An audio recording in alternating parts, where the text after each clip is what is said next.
Merci de nous renouveler votre confiance, Madame, Monsieur. Bienvenue à cette nouvelle session de l'information sur Reflet d'Afrique Télévision.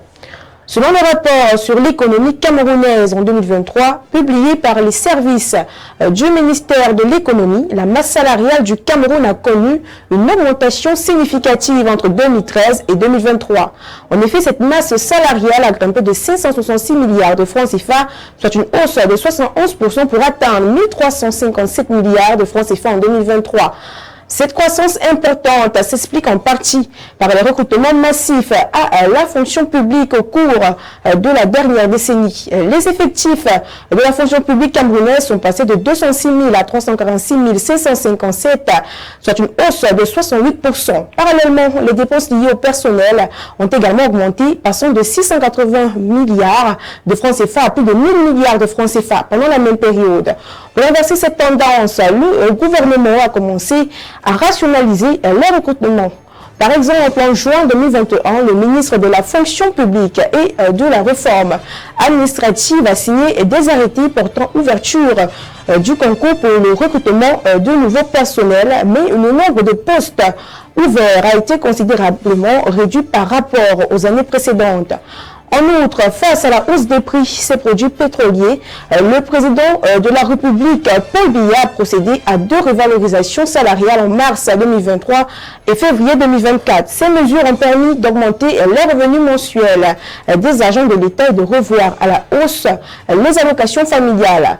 Malgré les risques financiers, l'État du Cameroun a ainsi cherché à préserver le pouvoir d'achat de ses fonctionnaires tout en gérant la soutenabilité de la masse salariale.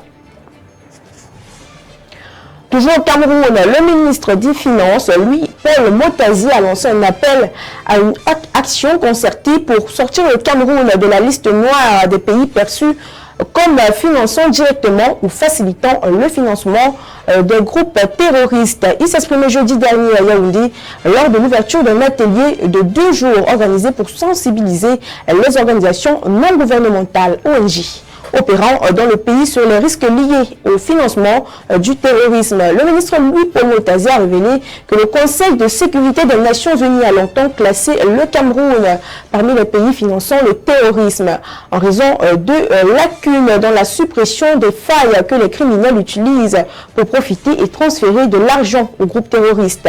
Il s'est dit consterné par le fait que dans le passé, l'attention du gouvernement s'est concentrée uniquement sur les banques et autres institutions financières, en raison de la croyance erronée selon laquelle ce n'est qu'à travers ces institutions que les fonds pourraient être acheminés vers des groupes terroristes, alors que même les ONG sont également utilisées par les groupes terroristes.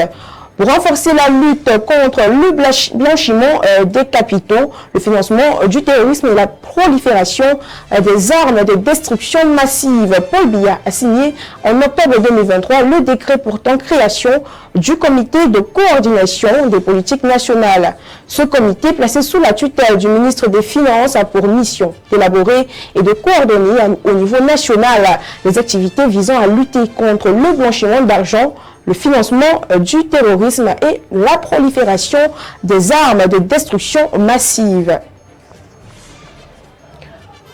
Toujours au Cameroun, dans la nuit du 26 au 27 mai dernier, le village de Gouzda-Wayam, situé dans l'arrondissement de Koza, département de Mayo-Sanaga, région de l'extrême nord du Cameroun, a été le théâtre d'une violente attaque menée par les terroristes de Boko Haram. Cette nouvelle offensive a plongé les habitants dans le désarroi et la terreur, les obligeant à fuir leurs maisons, leurs champs et à abandonner tous leurs biens. 3 personnes ont été tuées et plusieurs autres blessées lors de cette attaque. Les forces de sécurité camerounaises ont été déployées sur place et ont lancé une opération pour retrouver les otages et appréhender les auteurs de l'attaque. Malheureusement, ces attaques attribuées à des éléments du groupe armé djihadiste Boko Haram ont déjà entraîné la mort de milliers de personnes et d'importantes pertes matérielles et financières dans la région de l'extrême nord du Cameroun et au Nigeria. En République démocratique du Congo, RDC, le nouveau gouvernement a été dévoilé après une attente de 5 mois. Dirigé par la première ministre Judith Suminwa Tuluka, ce gouvernement compte 55 membres. Parmi eux, on trouve 6 postes de vice-premier ministre, 9 ministres d'État et 4 ministres délégués. Cette annonce intervient dans un contexte où le pays fait face à des défis majeurs, notamment une grave crise sécuritaire dans l'est du pays due à la rébellion du M23 soutenue par le Rwanda. Les attentes des Congolais sont énormes et ils espèrent que ce gouvernement saura répondre aux besoins du peuple et résoudre les problèmes du pays. Outre la sécurité, le président Félix Tshisekedi est également placé parmi les priorités de son second mandat, la création d'emplois, la diversification de l'économie et le renforcement du pouvoir d'achat. Félix Tshisekedi, au pouvoir depuis janvier 2019, a été réélu dès le premier tour de la présidentielle du 20 décembre avec plus de 73% des voix. Il est parti de son union sacrée en remporté environ 90% des sièges législatifs tenus le même jour. À Madagascar, ce 30 mai, les Malgaches se sont mobilisés dès l'ouverture des bureaux de vote pour renouveler l'Assemblée nationale.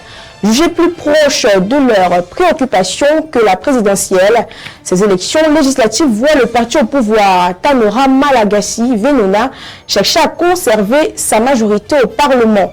L'opposition, bien que désunie, espère un changement significatif. Le président Andry Rajoelina, réélu en novembre, vise une assemblée nationale acquise à sa cause, comme l'est déjà le Sénat. Les observateurs internationaux de l'Union africaine et de la communauté de développement d'Afrique australe sont sur place pour surveiller le déroulement des élections et assurer leur transport. Et en sport, la balle est désormais à terre entre le président de la FECAFOOT, Samuel Eto'o, et le ministre des Sports et de l'Éducation physique. Les deux parties ont trouvé un terrain d'entente ce jeudi 30 mai à l'issue d'une séance de travail tenue avec le sélectionneur Marc Brice. Après la vive altercation souvenue entre lui et Marc Brice, Samuel Eto'o fait rétro-pédalage. Ce jeudi, à l'occasion d'une conférence de presse conjointe, il a présenté ses excuses, mettant son comportement désobligeant sur le coup de l'émotion. Il a également adressé ses mots d'excuses à l'endroit du représentant du ministère des Sports. L'on retient finalement de cette dernière rencontre que Marc Brice, nommé par le ministère de tutelle, va conduire l'équipe nationale de football pour ses prochaines échéances. Madame, Monsieur, c'est avec cette note que nous mettons un terme à cette autre édition du Flash sur les antennes de Reflet d'Afrique Télévision. Restez scotchés pour la suite de nos programmes.